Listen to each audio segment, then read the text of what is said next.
Hello दोस्तों, आज की वीडियो में हम ट्रायंगल की कुछ प्रॉपर्टी समझते हैं। जैसे कि पहली प्रॉपर्टी ये है कि ट्रायंगल में जो दो साइड बराबर होती हैं उन दोनों साइड के सामने वाले दोनों एंगल भी बराबर हो जाते हैं। जैसे कि ये ट्रायंगल है ए बी सी, इसमें ए बी और ए सी इक्वल है, ये वाली और ये वाली साइड इक्वल हो गई। तो इनके सामने कौन से एंगल पड़ेंगे? इन दोनों साइड के सामने ये दोनों एंगल पड़ जाएंगे, तो ये दोनों एंगल बराबर हो जाएंगे। तो यदि ए बी और ए सी इक्वल है तो एंगल बी और एंगल सी इक्वल हो जाएगा। और यदि हमने ये माना कि ए बी सी, अब ये वाली साइड बराबर है ए बी और बी सी, तो अब ये वाले एंगल बराबर हो जाएंगे। अब मैं ट्राइंगल इस टाइप से बनाता हूँ ए बी सी। यदि ये वाली दो साइड बराबर हैं तो इन दोनों के सामने कौन से एंगल पड़ेंगे?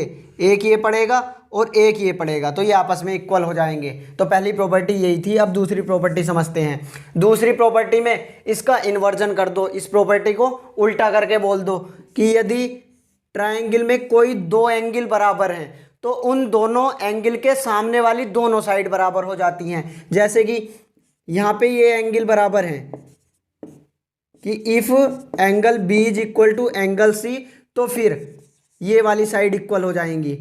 Then A B is equal to A C. अब मैं ट्राइंगल इस टाइप से बनाता हूं ए बी सी। अब मैंने ये दो एंगल बराबर माने, ये वाला और ये वाला एंगल बराबर है, तो अब ये वाली साइड बराबर हो जाएंगी। अब हम ये मानते हैं कि ये वाले दो एंगल बराबर हैं यहाँ पर, तो अब इन दोनों के सामने कौन सी साइड पड़ेगी? ये पड़ेगी और ये पड़ेगी, तो ये दोनों साइड इक्वल हो जाएंगी। तो दूसरी प्रॉपर्टी यह थी। अब तीसरी प्रॉपर्टी समझते हैं। तीसरी प्रॉपर्टी यह है कि ट्राइंगल में जो सबसे बड़ी वाली साइड होती है उसी के सामने वाला एंगल सबसे बड़ा हो जाता है। ये जैसे मैंने ट्राइंगल बनाया यहाँ पर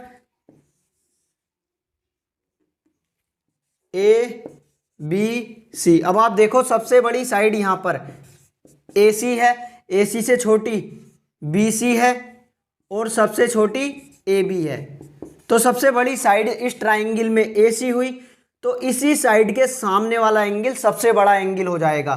तो इसके सामने कौन सा एंगल पड़ेगा? ए सी ये है, तो ए सी के सामने ये वाला एंगल पड़ेगा, तो यही वाला एंगल सबसे बड़ा एंगल है इस ट्राइंगल में। तो यदि इस ट्राइंगल में इस प्रकार का ऑर्डर है साइडों में, तो एंगलों का ऑर्डर इस प्रकार आ जाएगा कि ए सी के सामने वाला ही सबसे बड़ा एंगल और उससे छोटा एंगल हो जाएगा बी सी के सामने वाला ये एंगल ए, और सबसे छोटा एंगल हो जाएगा सबसे छोटी साइड के सामने वाला। तो सबसे छोटी साइड ए बी, तो इसके सामने वाला ये, तो एंगल सी। तो सबसे बड़ा एंगल यहाँ पर बी है, उससे छोटा एंगल ए है और सबसे छोटा एंगल सी है।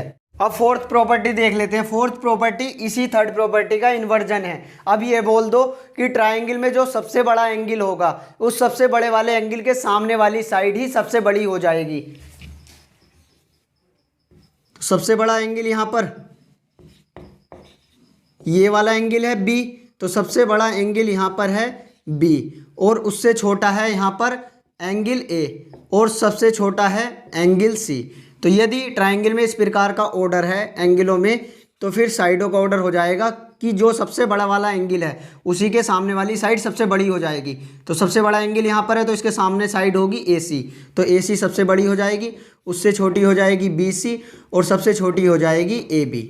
अब हम देखते हैं पांचवी प्रॉपर्टी। पांचवी प्रॉपर्टी यह है कि ट्राइंगल में किन्हीं भी दो साइडों का सम हमेशा तीसरी साइड से बड़ा बनता है। जैसे A B plus B C always greater than A C, या ऐसे लिख लो बी सी प्लस ए सी। तो इन दोनों का सम हमेशा बड़ा बनेगा जो तीसरी साइड बची है। कौन बची? बी सी आ गया, ए सी आ गया, तो ए बी। और अब इस टाइप से कर लो कि ए बी प्लस ए सी, तो इन दोनों का सम होगा थर्ड साइड से बड़ा बी सी। अब आज की वीडियो की लास्ट प्रॉपर्टी समझ लेते हैं। प्रॉपर्टी यह है कि ट्राइंगल का प्रत्येक exterior angle opposite interior angles के सम के इक्वल होता है।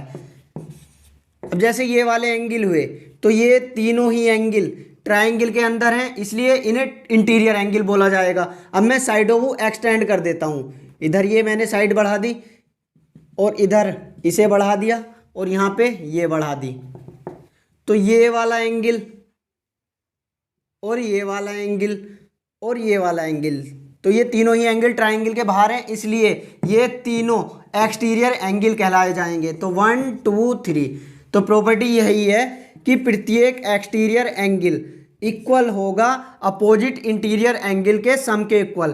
तो हमने ये वाला एक्सटीरियर एंगल लिया है, ये वाला, तो इसके सामने कौन से इंटीरियर एंगल पड़ेंगे, ये वाला पड़ेगा और ये वाला पड़ेगा। तो एंगल 1 बराबर हो जाएगा इस वाले एंगल और इस वाले एंगल के सम के। तो angle 1 is equal to angle B plus angle C, और उधर ये एंगल 2 किसके इक्वल हो जाएगा, ये वाला हो जाएगा इस वाले और इस वाले एंगल के सम के इक्वल।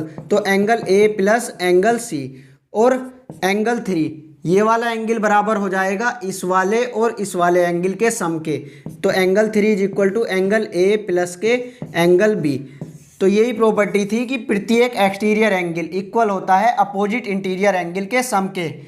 तो दोस्तों यदि वीडियो पसंद आई तो वीडियो को लाइक कर दीजिए। मिलते हैं नेक्स्ट वीडियो में।